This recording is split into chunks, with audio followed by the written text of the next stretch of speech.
Hello दोस्तों, कैसे हैं आप लोग। आशा करता हूँ मस्त होंगे, स्वस्थ होंगे आप लोग। आज हम लोग करने वाले हैं चैप्टर नंबर 9 के डिफरेंशियल इक्वेशन। ठीक है ना।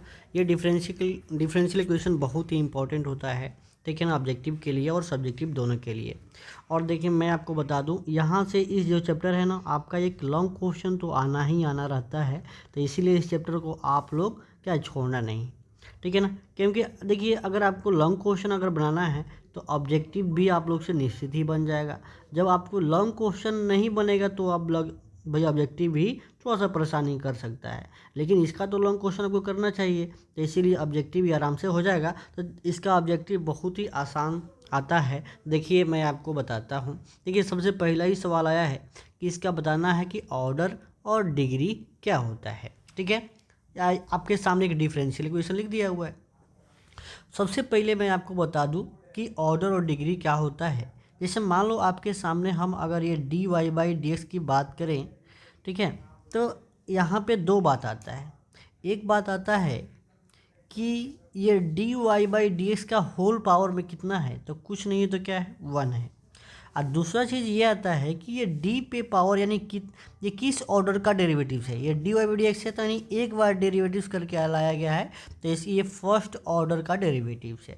ठीक है, अगर आपके सामने हम ऐसे लिख दें, ये d two y upon d x two, ठीक है ना, तो कुछ नहीं है, पावर में तो इसकी क्या है, 1 है, और डी पे भी पावर क्या है, 2 है, तो इसका ऑर्डर हो जाएगा क्या, 2। और जो पावर में जो होता है ना, जो पावर में होता है उसको हम लोग कहते हैं क्या, डिग्री। क्या कहते हैं, डिग्री। तो इसका डिग्री कितना है, 1। और यहाँ पे कितना है, ऑर्डर भी आपका है, आपका 1, और डिग्री भी है क्या, आपका 1। ठीक है, लेकिन अब इक्वेशन दे देगा तो कैसे, देखिएगा। तो मैं आपको बता रहा हूँ कि अगर आपको कोई इक्वेशन दिया है, इतना बड़ा कोई इक्वेशन लिख दिया हुआ है, और आपसे उसके बाद पूछ रहा है कि इसका आप बता दीजिए कि ऑर्डर कितना होगा, डिग्री कितना होगा, तो मैं कह रहा हूँ जैसे आप लोग यहाँ पे बताए हैं ना, चाहे समझे हैं, उसी प्रकार से यहाँ से सबसे पहले हाईएस्ट देखिए कि ऑर्डर कितना है।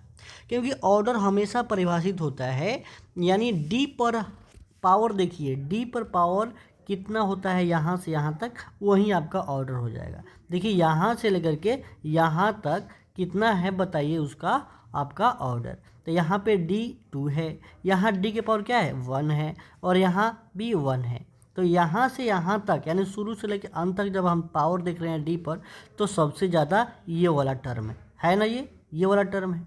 अब इस वाला टर्म में देखेंगे कि डी पे पावर 2 है, तो इसके होल पावर में कितना है, इसके होल पावर में कुछ नहीं है, तो क्या है, ये 1 है। यहीं इसका क्या हो जाएगा, डिग्री हो जाएगा। और जो डी पे जो पावर है, ये जो 2 है ना, ये आपका क्या हो जाएगा, आपका ऑर्डर हो जाएगा। तो देखिए, क्योंकि जो ऑर्डर होगा ना, उसी का जो हाईएस्ट पावर होता है वही आपका डिग्री कहलाता है। तो ऑर्डर कितना हो जाएगा, 2। ऑर्डर कितना हो जाएगा, 2। और डिग्री तो केवल इसी के लेना होगा, भले ही यहाँ पे 2 दिया हुआ है, लेकिन यहाँ पे ऑर्डर अगर 2 है तो इसी के पावर में वाला क्या होगा, आपका डिग्री हो जाएगा। तो ऑर्डर 2 होगा लेकिन डिग्री 1 होगा। तो कौन सा ऑप्शन है, ऑप्शन नंबर ए है, ऑर्डर 2 और डिग्री 1। ठीक है ना, तो ध्यान से सुन लीजिए। ठीक है ना, ऐसे बहुत सारा सवाल है, आपको ध्यान रखना है। एक और चीज़ मैं आपको बता दूं, ठीक है, यहाँ पे बता देता हूँ। जैसे एक सवाल आपको मैं देता हूँ कि ये d two y upon d x two आप प्लस ये d y by d x का होल पावर 4, ठीक है ना, आप प्लस ये डी थ्री वाई अपन ये डी एक्स थ्री आप प्लस वाई इक्वल टू क्या है, 0। अगर ऐसे लिख दिया तो देखिए, मैं पूछ दूँ इसका ऑर्डर कितना है और डिग्री कितना है, तो आपको बता दें हैं। तो ऑर्डर देखिए, यहाँ से शुरू से लेके अंत तक आप देखिए कि डी पे हाईएस्ट पावर कितना है। तो यहाँ देखो, डी यहाँ 3 है, और यहाँ कुछ नहीं है तो 1 है, और यहाँ 2 है, तो सबसे अधिक क्या है, ये 3 है। तो यहाँ इसका ऑर्डर हो जाएगा 3। और डिग्री क्या हो जाएगा, तो डिग्री देखिए कि ये बहुपद है कि नहीं, यानी पोलिनोमियल है कि नहीं है। मतलब अगर ये पोलिनोमियल है तो इसी के जो हाईएस्ट पावर में है, कुछ नहीं है तो पावर में तो वैसे 1 दिख रहा है, तो यही आपका डिग्री हो जाएगा, यानी क्या हो जाएगा, 1। ठीक है, अब एक और मैं बता देता हूँ।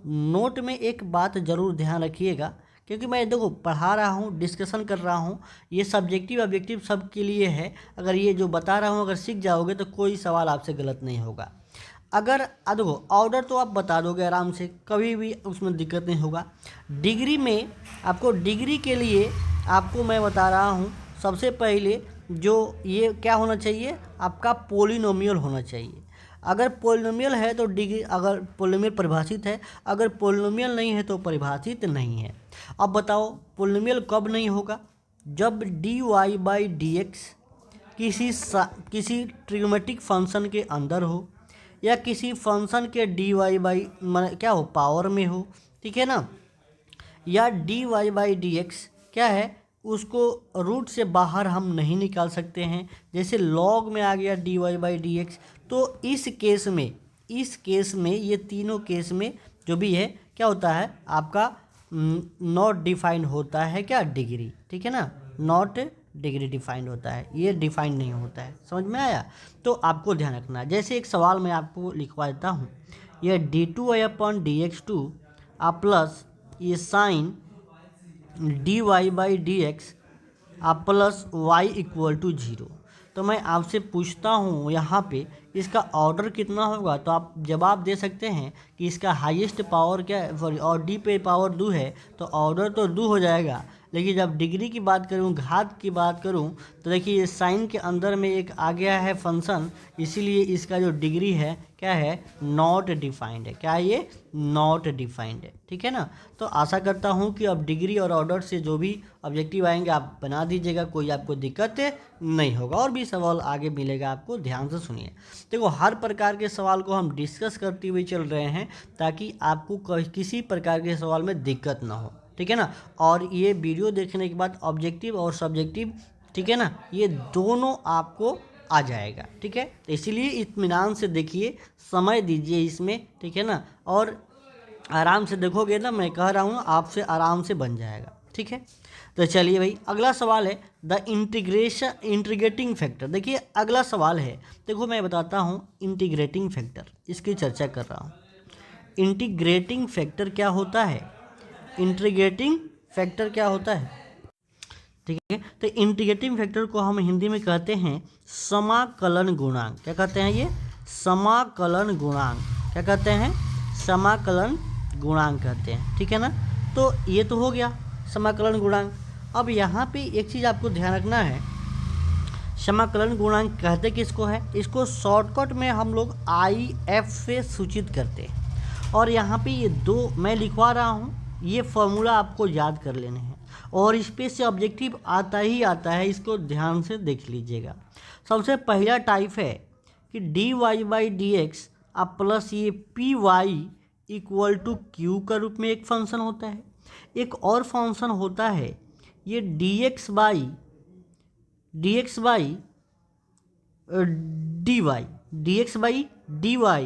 अब प्लस ये px = q के फॉर्म में होता है। यहाँ पे dy/dx है और यहाँ पे dx/dy है। यहाँ पे वेरिएबल क्या है, देखिए यहाँ पे वेरिएबल आपका y है, और बने ये विथ रिस्पेक्ट टू x है यहाँ पे, और यहाँ पे विथ रिस्पेक्ट टू y है, ठीक है ना। तो अब यहाँ पे आपको याद कर लेना है इंटीग्रेटिंग फैक्टर का फॉर्मूला। ध्यान से सुन लीजिएगा, ये याद जरूर कर लीजिएगा। यहाँ पे मैं थोड़ा सा कलर चेंज कर लेता हूँ, ठीक है। यहाँ पे इंटीग्रेटिंग फैक्टर आप याद कर लीजिएगा, ठीक है ना। क्या, इंटीग्रेटिंग फैक्टर याद कर लीजिएगा, e के पावर इंटीग्रेशन ऑफ p/dx। देखिए ये फॉर्मूला मैं कह रहा हूँ आपको, ऑब्जेक्टिव में ये डायरेक्ट फार्मूला भी पूछे गए हैं, e के पावर p/dx। और एक और यहाँ से आप याद कर लीजिएगा इंटीग्रेटिंग फैक्टर, ठीक है ना। ये ऐसे ही होगा बट वेरिएबल चेंज हो जाएगा, यहाँ पे p/dy हो जाएगा, ठीक है। या अगर ये y के रेस्पेक्ट में डिफ्रेंशिएट होगा तो यहाँ पे dy होगा, और यहाँ x के रेस्पेक्ट में डेरिवेटिव्स होगा तो बताइए क्या हो जाएगा, आपका p/dx हो जाएगा। यानी वेरिएबल को ध्यान में रखना है। चलिए इस सवाल का जवाब दीजिए। सबसे पहले बताइए, यहाँ पे देखिए पहला फॉर्म का है कि दूसरा फॉर्म का है, बताइए इसको। तो आपको ध्यान से देखिएगा, ये यहाँ पे वेरिएबल क्या है, ये sin x यानी x का वेरिएबल है, मतलब ये इस रूप का है dy/dx। देखिए ना ये d y by d x है, तो d y by d x plus p y equal to q है। अब आपको ये पहचानना है, मैं यहाँ पे एक बार और कलर को चेंज कर लेता हूँ, यहाँ पे समझाता हूँ जो सवाल लिखा हुआ है। देखिए, और इस सवाल में समझ जाइएगा, आप आराम से समझिएगा, क्योंकि ये सवाल पहली बार आपको है इसलिए समझा रहा हूँ, बाकी सब जल्दी जल्दी सवाल हम लोग करेंगे। तो डी वाई बाई जो डी एक्स है, आप प्लस ये दिया है ये 2i इक्वल टू ये साइन एक्स। तो सबसे पहले आपको यहाँ पे फॉर्म को लिख देना है कि ये किस रूप का है, ये दोनों में से किस रूप का है, तो फर्स्ट वाला फॉर्म का है। और यहाँ पे लिखना है p y equal to q, और ये सब्जेक्टिव, ठीक है ना, ये सब्जेक्टिव के लिए हम बता रहे हैं भाई, ठीक है ना, आपको ये बता रहे हैं ताकि आप समझ जाओ, इतना टाइम थोड़े लगेगा ये बनाने में, देखिए कितना जल्दी बन जाएगा। ये सब हम डायरेक्ट पी और क्यू लिख देंगे ऑब्जेक्टिव बनाने के लिए, देखिए आपको हम समझा रहे हैं कि यहाँ से अब पी कितना होगा। तो देखिए वाई तो वाई, यानी वाई का यहाँ कोफिशिएंट पी है, यहाँ वाई का कोफिशिएंट क्या है 2 है, तो पी कितना हो जाएगा 2, और क्यू कितना हो जाएगा, क्यू हो जाएगा आपका साइन एक्स। क्या हो जाएगा ये साइन एक्स। जब P और Q मिल गया तो इंटीग्रेटिंग फैक्टर का फॉर्मूला लगा दीजिए। इंटीग्रेटिंग फैक्टर का फॉर्मूला क्या होता है, आपने याद किया है क्या, ये P dx, ठीक है ना, ये पहला वाला फॉर्म, तो इंटीग्रेटिंग फैक्टर P dx हो जाएगा। अब ये सूत्र लगा दीजिए, बताइए यहाँ पे ये e के पावर ये P कितना है, इंटीग्रेशन P कितना है, तो P है आपका 2, यानी 2 का इंटीग्रेशन कर देना है, यानी हो जाएगा ये e के पावर ये 2 कांस्टेंट यानी 1 का इंटीग्रेशन, ठीक है, यानी ये e के पावर कितना हो जाएगा आपका 2 और 1 का इंटीग्रेशन x, तो यानी e के पावर 2x हो जाएगा। ऑप्शन में है क्या e के पावर 2x, तो देखिए e के पावर 2x ऑप्शन नंबर क्या है, सी में दिया हुआ है। तो इस प्रकार से अगर आपको ये पता है कि ये फॉर्मूला इंटीग्रेटिंग फैक्टर का यानी समाकलन गुणांक क्या होता है, तो बताओ सवाल बनाने में कोई दिक्कत है। हाँ, एक और बात मैं आपको बताना चाहता हूँ कि जो इंटीग्रेशन का फॉर्मूला है, यानी formula of integration, formula of integration आपको आना चाहिए। अगर ये नहीं आएगा तो फिर यहाँ पे आप फंस जाइएगा, इसलिए इंटीग्रेशन अगर आता है तो ये सवाल आप आराम से बना सकते हैं, ठीक है ना। तो देख लीजिए कितना सिंपल सवाल आते हैं भाई। अगला सवाल देखिए, अब थोड़ा सा हम लोग तेज़ी में चलेंगे। देखिए हाँ, ये तीसरा तरह का सवाल है कि कभी कभी क्या पूछेगा कि सॉल्यूशन ऑफ डिफरेंशियल इक्वेशन। अब सॉल्यूशन ऑफ डिफरेंशियल इक्वेशन जब पूछेगा, देखिए डिफरेंशियल इक्वेशन का सॉल्यूशन पूछ रहा है, तो क्या करना है, यानी इसको सॉल्व करके मैं आपको एक बात बता रहा हूँ कि डिफरेंशियल इक्वेशन को सॉल्व करने के लिए जब आए तो क्या करना है आपको, d y by d x equal to जब वाई बटा एक्स लिख दे, ऐसे इक्वेशन लिख दे और इसको सॉल्व करना आ जाए तो क्या करेंगे, इसको वेरिएबल सेपरेबल मेथड से कर लेंगे। देखिएगा वेरिएबल सेपरेबल मेथड, ठीक है ना, ये ध्यान से समझ लीजिए। सवाल में ही मैं आपको बताता हूँ कि जब भी सॉल्यूशन ऑफ डिफरेंशियल इक्वेशन पूछे तो आपको वेरिएबल सेपरेबल मेथड लगाना होगा। ये क्या है, कैसे करना है इसको, तो यानी जो अगर y है उसके साथ y को ले जाइए और जो x है वहाँ आपका dx ले जाइए। तो जब वेरिएबल सेपरेबल करोगे तो ये dy इधर y मल्टीप्लाई में है तो इधर है, इधर भेजेंगे LHS में भेजेंगे तो वो डिवाइड में जाएगा, और ये dx इधर डिवाइड में तो इधर आके मल्टीप्लाई में हो जाएगा। तो ये हो जाएगा आपका ये dx बटा x, ये हो जाएगा ना। अब क्या करना है, देखिए ये पहला स्टेप है कि यूजिंग वेरिएबल सेपरेबल मेथड, हम वेरिएबल सेपरेबल कर लिए। अब क्या करेंगे, इंटीग्रेटिंग बोथ साइड, ये हम सब्जेक्टिव तरीका बता रहे हैं, ठीक है ना, इतना टाइम थोड़े लगेगा आपको सॉल्व करने में। इंटीग्रेटिंग बोथ साइड कर लीजिए। तो इंटीग्रेट जब करिएगा तो ये हो जाएगा ये डी वाई बाई वाई का इंटीग्रेशन, ठीक है।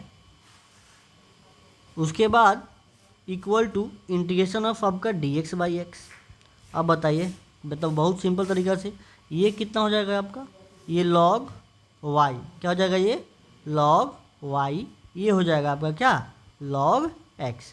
और थोड़ा एक और बात आपको ध्यान रखना है कि यहाँ से जब भी अगर सब लॉग में आ रहा है ना तो कांस्टेंट भी आपको क्या लेना है, ये लॉग सी लेना है।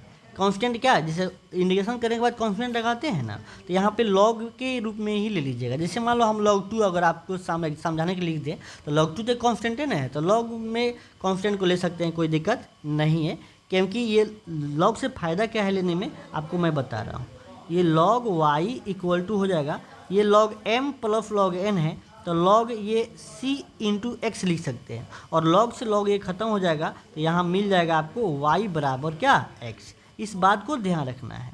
और देखिए मतलब ये आपको सबसे पहले आपको जब भी सॉल्यूशन की बात कहे, डिफरेंशियल इक्वेशन सॉल्यूशन की बात करें, तब यूजिंग वेरिएबल सेपरेबल मेथड, यानी वेरिएबल को सेपरेट कर देना है, उसके बाद जब सेपरेट हो जाए तो इंटीग्रेट कर देना है, और इंटीग्रेशन के बाद तो आप जानते ही हैं। और एक और बात, जब सब लॉग में आंसर आता है तो कांस्टेंट भी आपको लॉग में लेना है। तो देखिए कौन आंसर हो जाएगा आपका, ऑप्शन नंबर आपका बी हो जाएगा, यानी ये y इक्वल टू एक्स इसका आंसर दिया हुआ है। ठीक है, चलिए अगला सवाल देखिए। अगला सवाल है, चलिए इस सवाल का जवाब दीजिए। फिर कह रहा है द इंटीग्रेटिंग फैक्टर, देखो बार बार आता है बस वहीं, आपको हम एक सवाल को बहुत बढ़िया से बताएं, अब आप डायरेक्ट समझ जाइएगा। ये देखिए फर्स्ट टाइप का है, किस रूप का है ये, d y by d x आप प्लस ये p y equal to q के फॉर्म का है। तो इंटीग्रेटिंग फैक्टर जो होता है आपको याद कर लेना है भाई, ये पी डी एक्स होता है। तो अब देखिए ए ई के पावर आपको पी कितना है, देखिए तो आपका ये तो आपका क्यू हो जाएगा, आपका पी है आपका 2, फिर 2 dx, यानी ये हो जाएगा e के पावर 2 यानी 1 dx। तो बताओ e के पावर 2x इसका आंसर आ गया, क्या हो गया बताओ, ऑप्शन नंबर बी। देखो आपको बस सवाल का फॉर्मूला पता है ना, तो कोई दिक्कत नहीं है, आराम से बना सकते हैं। ठीक है, टाइम लगा बनाने में नहीं। अब देखिए ये सवाल आपके सामने, फिर सॉल्यूशन ऑफ डिफरेंशियल इक्वेशन आ गया। फिर क्या करेंगे, वेरिएबल सेपरेबल करेंगे। यहाँ पे आपको हम बता रहा हूँ कैसे करना है। जैसे मान लीजिए ये आपका y dx है, अब माइनस ये x dy है। अब इसको ये y स्क्वायर को उधर भेजिएगा तो क्या हो जाएगा, 0 हो जाएगा, यानी फाइनली ये दिखाने के लिए दिया था, आराम से 0 हो गया। अब क्या करेंगे, इसको इधर ले जाएंगे, तो ये हो जाएगा y dx। ठीक है, y dx इक्वल टू क्या हो जाएगा, ये आपका x dy हो गया। अब क्या करेंगे, यानी ये आपने कहा कि ये x dy इक्वल टू क्या हो गया, ये y dx हो गया। अब क्या करेंगे, हम लोग सेपरेट कर देंगे, x को इधर ले जाएंगे और y को इधर ले आएंगे। तो बताइए कितना हो जाएगा, ये आपका ये dy बाई वाई, और ये हो जाएगा dx बाई x, ये इधर आके डिवाइड में हो जाएगा। अब फिर जस्ट इसके पहले हम लोग सवाल किए थे ऐसे, तो देखिए कितना हो जाएगा इसका आंसर। इसको आप ऐसा करिए, इंडिकेटिंग बोथ साइड कर दीजिए। जब इंडिकेट करोगे तो ये हो जाएगा, देख रहे हैं क्या हो जाएगा, ये log y, और ये क्या हो जाएगा log x। ठीक है, log x हो जाएगा, और उसके बाद में क्या हो जाएगा, ये आपका log k हो जाएगा। तो यहाँ से ये समझ में आया आपको कि ये log y equal to log आपका k इंटू एक्स, क्योंकि यहाँ पे वेरिएबल के कांस्टेंट k दिया हुआ है, तो हमने k के रूप में लिख दिया, चाहे k आपका log c लगा सकते थे। तो अब यहाँ पे ये हो गया, अब log से log खत्म हो जाएगा, यानी y इक्वल टू क्या हो गया, ये आपका k इंटू एक्स। अब यहाँ से थोड़ा सा देखो, अब ये y इक्वल टू के एक्स तो इस ऑप्शन में कहीं नहीं है, तो थोड़ा सा दिमाग लगाना आप कि अगर x को हम इधर ले आएंगे तो y बटा एक्स इक्वल टू क्या हो जाएगा, ये k हो जाएगा। ऐसा कोई है क्या, y बटा एक्स इक्वल टू के, तो y बटा एक्स इक्वल टू के ऑप्शन नंबर ए में दिया हुआ है। ठीक है ना, तो ऐसे सवाल को आप कर सकते हैं। ठीक है, चलिए नेक्स्ट सवाल करते हैं। देखिए जब सवाल आप करिएगा ना तब सब बहुत इजी हो जाएगा, बट इसको ध्यान से अगर देख लीजिएगा तो एक भी क्वेश्चन मिस नहीं होगा आपका, आप डिफरेंशियल इक्वेशन का हर एक सवाल बना के आओगे आप। ठीक है ना, तो अब देखो, अब फिर अगर पहला सवाल की तरह कि ऑर्डर ऑफ डिफरेंशियल इक्वेशन, अब ऑर्डर ही पूछा है, यहाँ पे डिग्री नहीं पूछा हुआ है, तो ऑर्डर तो आप देख के बता दोगे। यहाँ से शुरू से अंत तक डी पे हाईएस्ट पावर कितना है, तो यहाँ 2 है और यहाँ 1 है, तो हाईएस्ट कितना है, 2 है, तो इसका आंसर फटाक से मार दीजिए क्या, आपका 2, कोई दिक्कत नहीं होगा। ठीक है, नेक्स्ट सवाल देखिए, सॉल्यूशन ऑफ डिफरेंशियल इक्वेशन। देखो जब भी सॉल्यूशन का है ना, तो वहाँ वेरिएबल सेपरेबल लगाइए, आप आराम से आंसर पाइए। सब सवाल वैसे ही लगभग आ रहा है। देखिएगा इसको थोड़ा मैं इसको सॉल्व कर रहा हूँ, ये x dy आप plus y dx equal to 0 हो गया। अब क्या करेंगे, इसको आप इधर ले आइए, तो ये हो जाएगा x dy इक्वल टू क्या हो जाएगा, ये माइनस y dx। अब यहाँ पे y को इधर ले आइए, x को इधर ले आइए, तो ये हो जाएगा ये dy by y equal to क्या हो जाएगा, ये माइनस हो जाएगा ये डी एक्स बाई एक्स, ये डी एक्स बाई एक्स हो गया। अब क्या करेंगे, इंटीग्रेट कर देंगे, तो इंटीग्रेटिंग करिएगा तो ये हो जाएगा डी वाई बाई वाई का इंटीग्रेशन, और ये हो जाएगा minus integration of D x by क्या एक्स। तो ध्यान से सुनिए, इसका इंटीग्रेशन क्या हो जाएगा, ये लॉग वाई, और इधर कितना हो जाएगा ये minus log x. Mod x होता है लेकिन हम लोगों को सॉल्व करना है, ठीक है ना। तो यहाँ पे क्या लगा देते हैं, ये आपका क्या, ये लॉग कांस्टेंट लगा देते हैं, यहाँ पे के दिया हुआ है तो सिंपल सी बात है, ये देख लीजिए क्या हो जाएगा, लॉग वाई, इधर ले आते हैं इसको प्लस लॉग क्या एक्स, इधर लॉग के रहने देते हैं, ठीक है, क्योंकि ये इधर आके प्लस हो जाएगा।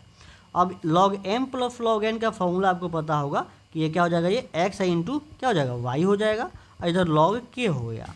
अब बताइए लॉग से लॉग खत्म हो जाएगा तो ये एक्स वाई इक्वल टू क्या हो जाएगा के। आप देखिए क्या ऐसा कोई ऑप्शन है क्या एक्स वाई इक्वल टू के, तो एक्स वाई इक्वल टू के ऑप्शन नंबर आपका सी में दिया हुआ है, ठीक है ना। तो हमने क्या किया कि जो भी आपका सवाल दिया हुआ था उसको हमने सबसे पहले वेरिएबल सेपरेट किया, मैंने x के जगह पे x को और y के वेरिएबल ये सेपरेट कर दिया और इंडिकेट कर दिया, आपका सॉल्यूशन ऑफ डिफरेंशियल इक्वेशन आ जाएगा, ठीक है। चलिए नेक्स्ट सवाल करते हैं, द इंटीग्रेटिंग फैक्टर। देखिए बहुत सवाल इसी में घूमता है, सवाल क्या क्या पूछेगा, सबसे पहले आपका डिग्री वाला सवाल रहेगा, फिर दूसरा इंटीग्रेटिंग फैक्टर वाला सवाल रहेगा, तीसरा कि डिफरेंशियल आपका सॉल्यूशन ऑफ डिफरेंशियल इक्वेशन का। बस इसी 3 टाइप के सवाल आते हैं और ये तीनों के तीनों सवाल रहता ही रहता है, और एक नहीं आपका 6 7 सवाल रहेगा, 2 इसका रहेगा, 2 इसका रहेगा, 2 इसका रहेगा, ऐसे डबल रहेगा, ठीक है ना। और इस चैप्टर से एक लॉन्ग क्वेश्चन तो रहता ही रहता है, तो भाई जब लॉन्ग क्वेश्चन बनेगा तो ऑब्जेक्टिव क्यों नहीं बनेगा भाई, आराम से बनेगा, ठीक है ना। तो इस बात को ध्यान रखना है। तो अब इसका डिफरेंशियल इक्वेशन की किस रूप का है बताइए। अब देखिए जब इसको हम यहाँ पे लिखते हैं ये x d y by d x minus y equal to क्या, ये 2x स्क्वायर। अब यहाँ देखिए x यहाँ पे केवल d y by d x होता है, तो x को डिवाइड कर दिए सब में, तो हो जाएगा ये d y by d x minus y बटा एक्स इक्वल टू ये 2x स्क्वायर बटा क्या x। यानी अब ये किस रूप का आ गया, ये आ गया ये d y by d x और माइनस 1 बटा एक्स आई इंटू वाई, मैंने सेपरेट कर रहा हूँ, और एक्स कट जाएगा तो ये हो जाएगा 2x। अब यहाँ पे आपको p मिल गया कितना, p मिल गया -1 बटा एक्स और q मिल गया 2x। लेकिन अब बताओ, मैं आपको समझाने के लिए लिख रहा हूँ ना, तो हम तो भाई मैंने 30 सेकंड के अंदर इस सवाल को बना देता हूँ। बस आपको ये p और q लिख के बता रहा हूँ ताकि आप गलत ना करो इसको, ठीक है, आप गलत ना करो। तो बताओ इंडिकेटिंग फैक्टर जो होता है ये e के पावर क्या, ये p dx होता है, ठीक है ना। अब बताइए p मिल गया तो इंडिकेट कर दीजिए, आपका 1/x का इंटीग्रेशन कर दीजिए, तो भाई आप बताइए कितना हो जाएगा, ये e के power minus log mod x होता है। अब ये माइनस को तो ऊपर ले जाना पड़ेगा, तब देखिए बस ये वाला चीज़ थोड़ा सा ध्यान दे दीजिए, जब इसको हम सॉल्व करेंगे तो ये हो जाएगा e के पावर, ठीक है ना, ये लॉग आपका x के पावर -1, यानी ये हो जाएगा e से लॉग ख़त्म हो जाएगा, और ये e से लॉग जैसे ख़त्म होगा तो यानी 1 बटा एक्स, यानी x के पावर 1, x के पावर -1 होगा, यानी 1 बटा एक्स इसका क्या हो जाएगा, आपका 1 बटा एक्स इसका इंडिकेटिंग फैक्टर हो जाएगा, जो ऑप्शन नंबर ए में दिया हुआ है, ठीक है ना। तो आशा करता हूँ कि ये जो सब वीडियो देख रहे हैं ना, आपको इससे फ़ायदा हो रहा होगा, ठीक है ना। तो इसको ध्यान से देखिए, और हर सवाल इंडिकेटिंग फैक्टर हो, चाहे आपका सॉल्यूशन ऑफ डिफरेंशियल इक्वेशन हो, चाहे डिग्री हो, हर तरह का सवाल हो गया है। अब वही सवाल रिपीट करते रहेगा, देखिए फिर सवाल आ गया इंडिकेटिंग फैक्टर, तो सवाल वहीं रिपीट करेगा भाई, वैसे ही। अब सवाल को पहले लिख लीजिएगा कि किस फॉर्म का है ये, d y by d x अब plus y sec x equal to ये 10x। अब बताइए किस रूप का है ये, पहला ही टाइप का है, d y by d x plus ये p y equal to q के फॉर्म का है। तो पी से ही नहीं मतलब है, इंडिकेटिव फैक्टर में क्या है, खाली पी क्या हो सकता है, तो पी वाई के साथ में रहता है, तो कितना हो जाएगा, ये पी सेक एक्स मिल गया। अब देखो इंडिकेटिंग फैक्टर का फॉर्मूला लिखिए, क्या होता है ये, ई के पावर आपका पी डी एक्स होता है, ठीक है, ई के पावर क्या होता है पी डी एक्स। तो बताइए कितना हो जाएगा, ये ई के पावर पी कितना है आपका सेक एक्स है, क्या है ये सेक एक्स है, देखें ना यहाँ पे सेक एक्स, तो सेक एक्स का इंटीग्रेशन बताइए कितना हो जाएगा। तो सेक का इंटीग्रेशन आपको पता होगा क्या हो जाएगा, ये लॉग मॉड ये sec x plus ten x, क्या होता है ये log mod sec x plus ten x, e से लॉग खत्म, यानी हो जाएगा ये सेक एक्स अब प्लस टेन एक्स, इसका आंसर हो जाएगा। देख रहे हैं ना, ऑप्शन नंबर देखो आंसर भी दिया हुआ है, तो ऑप्शन नंबर क्या हो जाएगा ए। बस आंसर देने से मतलब नहीं है भाई, आपको मेथड आना चाहिए। तो इंडिकेटिंग फैक्टर का फॉर्मूला अगर याद है बताओ, तो सवाल करने में ज़्यादा परेशानी होगी कुछ नहीं। चलो भाई, अगर मैं आपको देखो हम समझाने के लिए इतना बता रहा हूँ, क्या आपको अगर परीक्षा में आएगा तो इतना टाइम लगेगा? नहीं लगेगा। क्या है, आपको समझ में चल गया होगा यहीं से कि भाई पी कितना है, ये पी लिखना भी नहीं है, पी कितना है आपका सेक एक्स है, क्या है ये सेक एक्स है। तो इंडिकेटिंग फैक्टर फॉर्मूला क्या होता है, ये पी डी एक्स। वहाँ क्यों लिखोगे आप, बस डायरेक्ट यहाँ पे इसका मान रख दोगे, पी कितना है, बस ये आपका ये इंडिकेशन ऑफ आपका सेक एक्स का, और सेक एक्स का इंडिकेशन कितना हो जाए ई के पावर आपका ये log mod sec x plus ten x.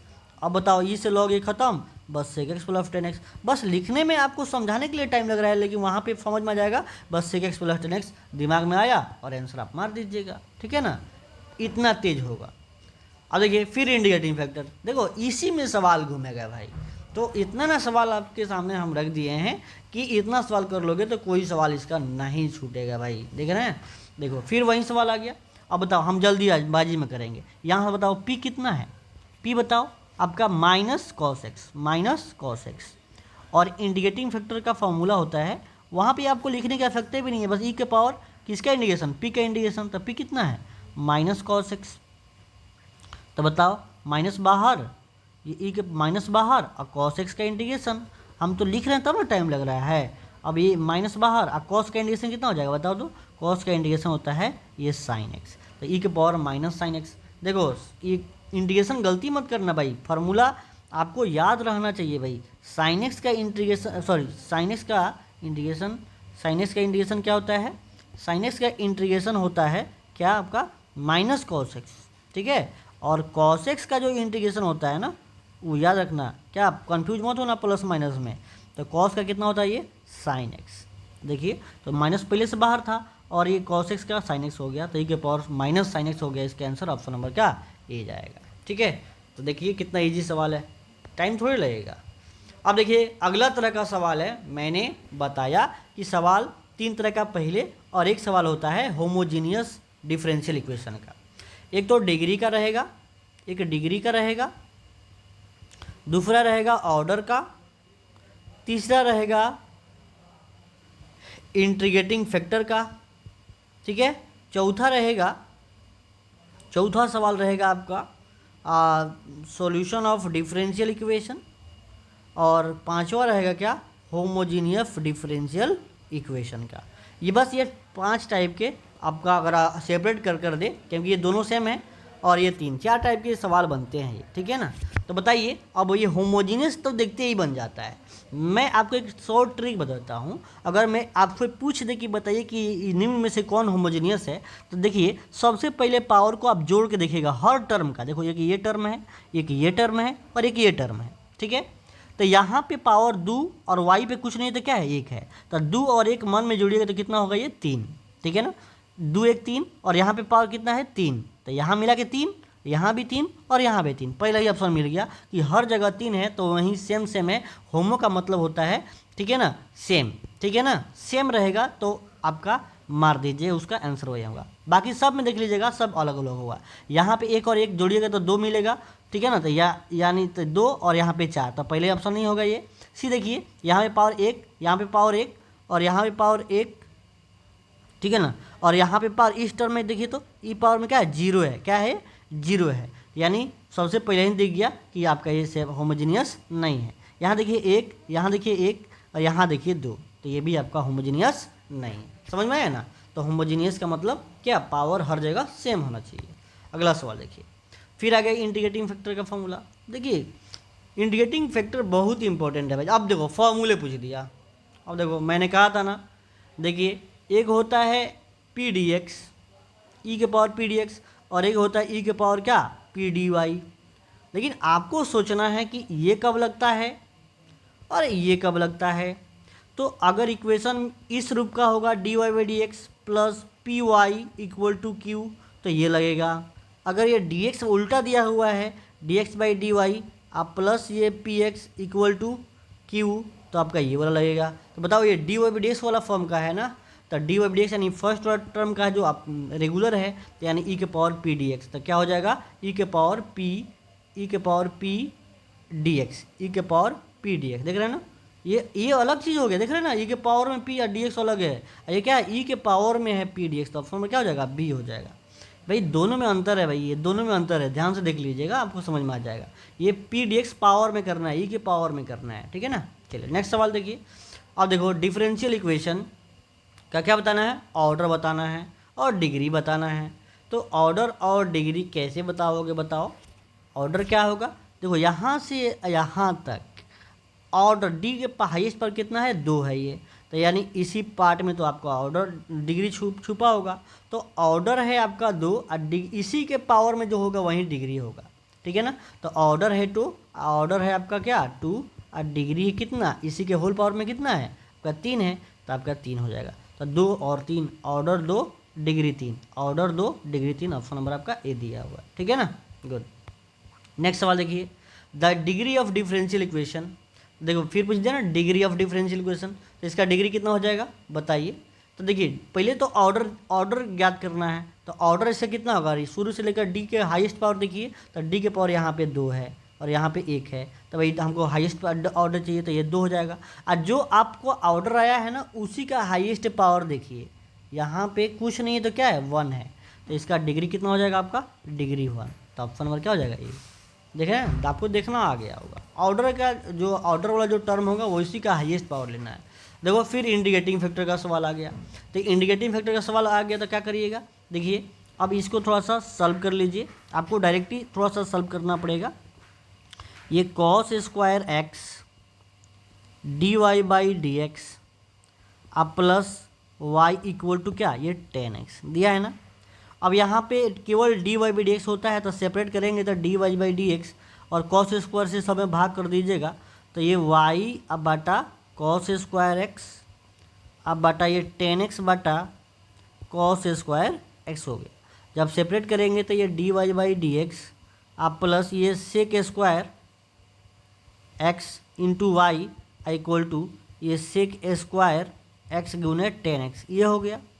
अब ये आपको समझ में आ गया कि किस रूप का है, ये d y by d x plus ये p y equal to q के फॉर्म का है। लेकिन इंटीग्रेटिंग फैक्टर में तो पता है केवल पी की आवश्यकता है, तो पी डी एक्स होता है, तो ई के पावर पी कितना है भाई सेक स्क्वायर, आपको दिख रहा है ना भाई सेक स्क्वायर एक्स, और सेक स्क्वायर एक्स का तो आपको इंटीग्रेशन पता ही होगा, तो ई के पावर ये 10x, ई के पावर ये 10x अब प्लस वो हो जाएगा ई के पावर 10x, तो ई के पावर 10x आपको ऑप्शन नंबर ए में ही दिया गया है, ठीक है ना।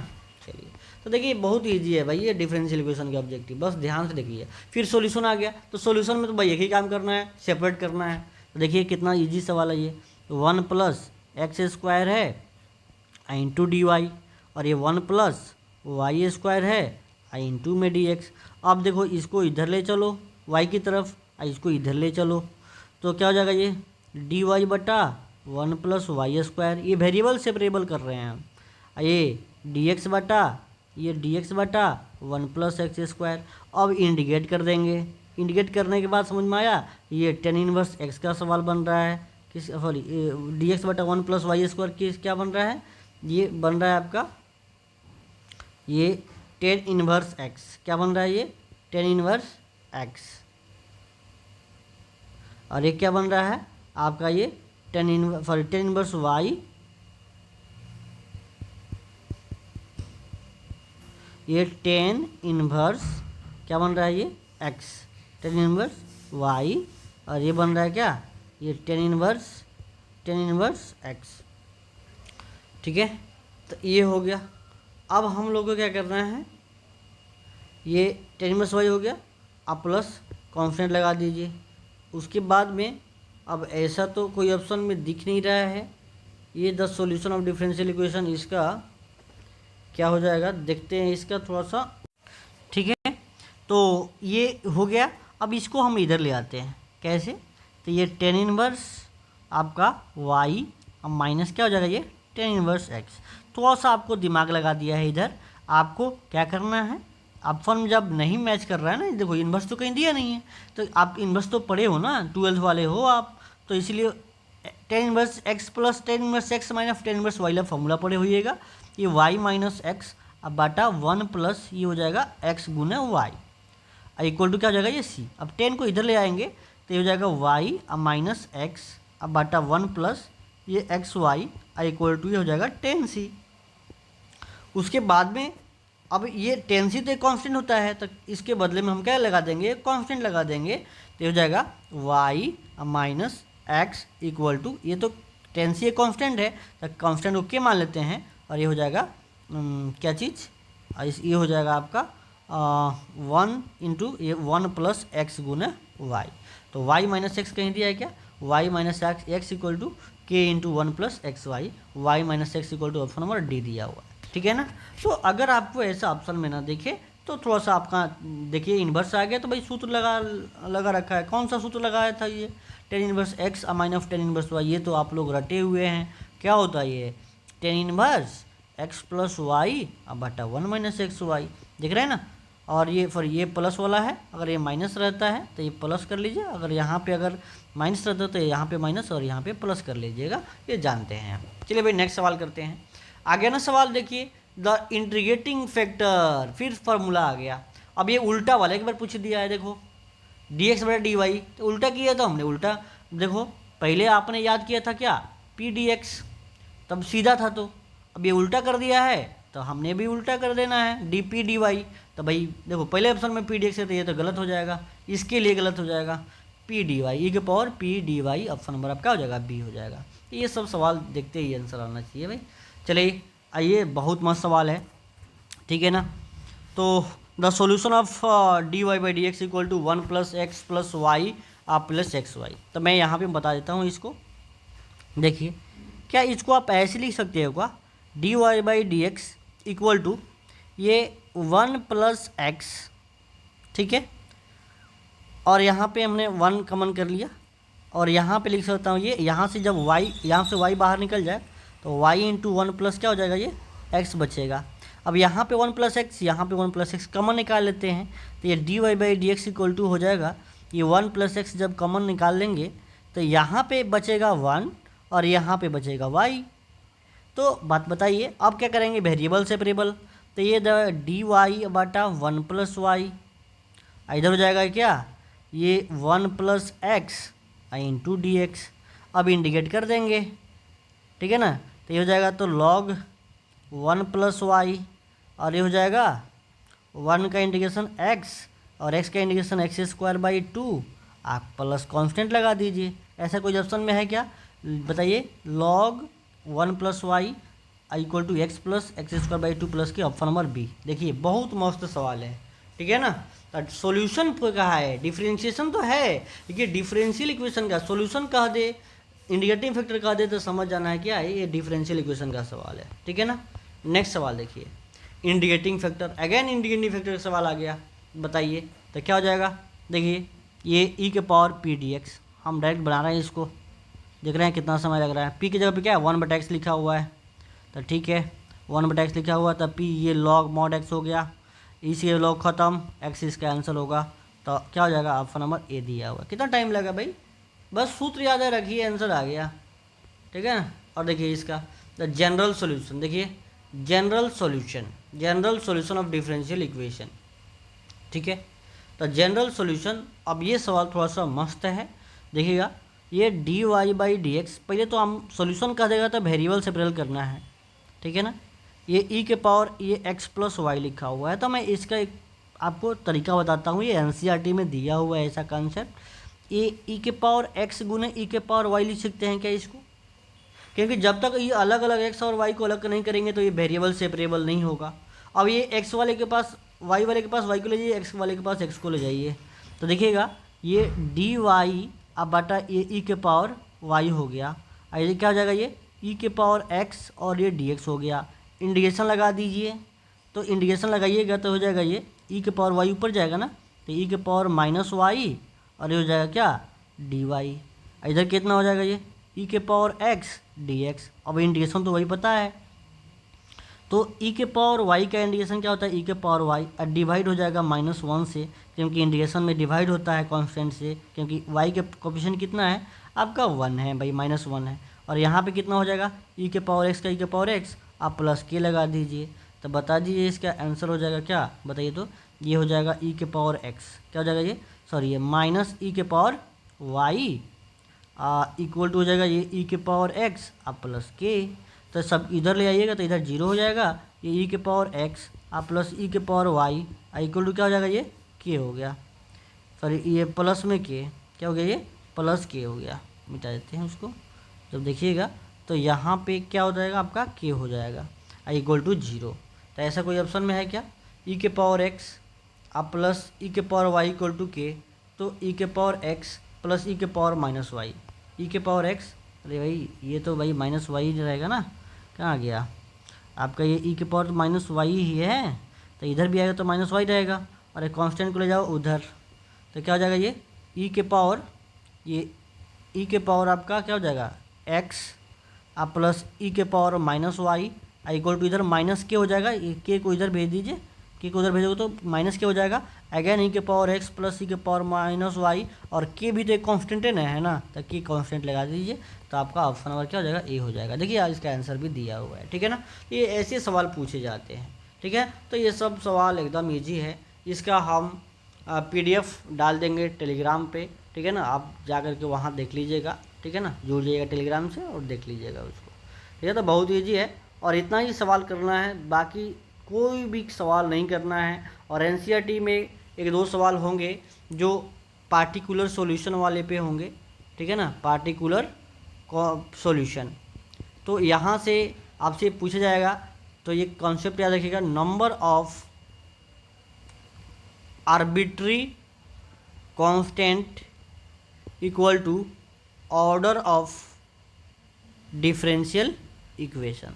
तो यहाँ से जो आपका 9.2 है ना, उसका ऑब्जेक्टिव जरूर कर लीजिएगा, 2 सवाल दिया हुआ है, वो बस यही सवाल रिपीट करते हैं, बाकी कोई सवाल नहीं आते हैं।